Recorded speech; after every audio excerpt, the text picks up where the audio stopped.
So far, we've created our restaurant ordering page, and we've also learned how to use shortcodes to add food order forms manually, but it doesn't have a sidebar at the moment. There's no way for you to see what is in your cart, and you might want that. You might also want to display other information on the page, like your opening hours. So let's do that next. Here's our main food order form, which lists all of our food products. In this lesson, I'm going to show you how to add a sidebar to the page with various useful information. And I'm also going to show you some other ways to display the cart on the page in case that's not quite what you want. So if you're viewing the page while you're logged in as an administrator, then you will see this black toolbar at the top. Click on the Customize link. Now I'm going to go into the widgets section. This method is only going to work if your theme supports sidebar widgets and also that you're using a page template which supports a sidebar. So if you're not using the storefront theme like I am, then it's worth looking at the documentation for your theme to check what is the best way to enable the sidebar. Pretty much all themes do support a sidebar, you might need to enable it in a setting somewhere. But with the storefront theme, it's quite clever because if I add sidebar widgets, then they will automatically appear in the right-hand column. And if I don't have any, then it appears full width. Let's go to the sidebar. And again, in your theme, it may be called something else, but in the storefront theme, the normal page sidebar is just called sidebar. So it doesn't have any widgets, which is why there's no sidebar at the moment. First of all, I'm going to add the cart widget. This says basket on my test site because I'm in the UK, but for most of the world it will say cart or something in your own language, and I'm actually going to rename it to cart as well here.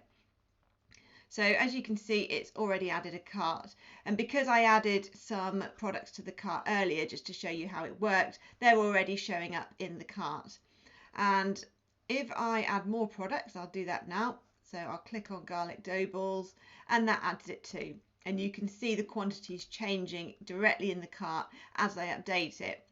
And I would say that most online restaurants should have some sort of a cart on the page because that's what people expect when they're building their meal. They choose foods and they want to be able to see things like the total price before they continue to the checkout.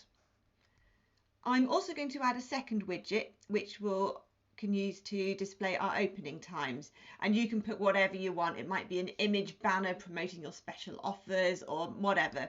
So I'm going to add widgets, and I want a text widget, so I'm going to scroll down to find text.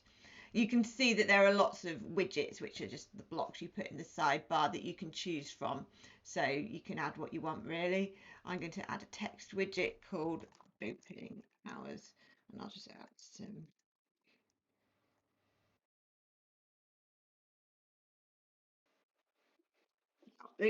and then maybe will be closed on Sunday. And obviously play around, make it look however you want. Make sure it's consistent. So as I was working there, did you see it appear in the right hand column? So there are other ways to add widgets on your site. If you go into appearance in the WordPress admin, there's a widgets page in there as well, which does exactly the same as what I'm doing now. But by doing it in the customizer, it's really good because you can actually see it visually on the page while you're working. And once you've finished adding your widgets, then you need to click publish, and that will affect your live site. And then you can just close it down and it will take you to the page you were on before, where you can see the cart widget and the opening hours. But let's say I want to have a full page layout for my food order forms and that I don't want a sidebar on the side. Well, I'll show you another way to display the cart now, which doesn't require having a sidebar. First, I'm going to remove my widget, so I'm going to go back into the customizer by clicking customize at the top of the page, open up my widgets and delete them. And in the storefront theme, which I'm using, that will revert me to the full page layout. If you're using a different theme, like I said, there might be different instructions, different method for adding and removing sidebars. So we're back to our full width layout, and now I'm going to go into the WordPress admin and install a free plugin. So I'm going to plugins, add new, and I want to search for a plugin called Woo Floating mini cart, and my clever computer's changed it to WooCommerce, which is not the name of the plugin. So here we go, Woo Floating Mini Cart, and we're going to click Install Now. And I found that this works really nicely with WooCommerce restaurant ordering. Once the plugin's installed, click Activate, and then you've got the plugin on your page.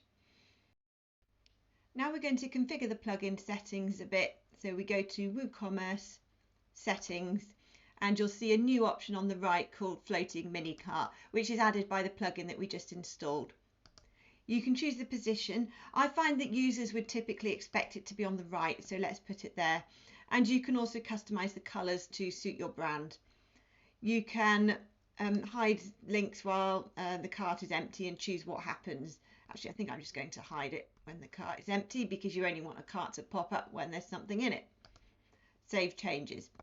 I'm going to quickly add my food ordering page to my menu because that will make it easier to get to it so that I can test what the cart does. So let's just quickly go to Appearance Menus, and I'm going to click on my Order Food Online page, which is what I called my restaurant ordering page, and I'll just save the menu. And that's going to add a quick link so that if I go to the front end of my website, you can now see a page to my food ordering page. Of course, I could set that as my home page if I wanted to instead. So here we've got a cart. It's showing up because I've already got items in my cart from earlier, otherwise it would be hidden. So let's add something else and see what happens. So it's added that, and you can see that the number is updating every time I add to the cart. And then when I click on it, it's immediately updated to show me what's in the floating cart. So that's another way to have a cart directly on the page if you didn't want to have a sidebar on the page.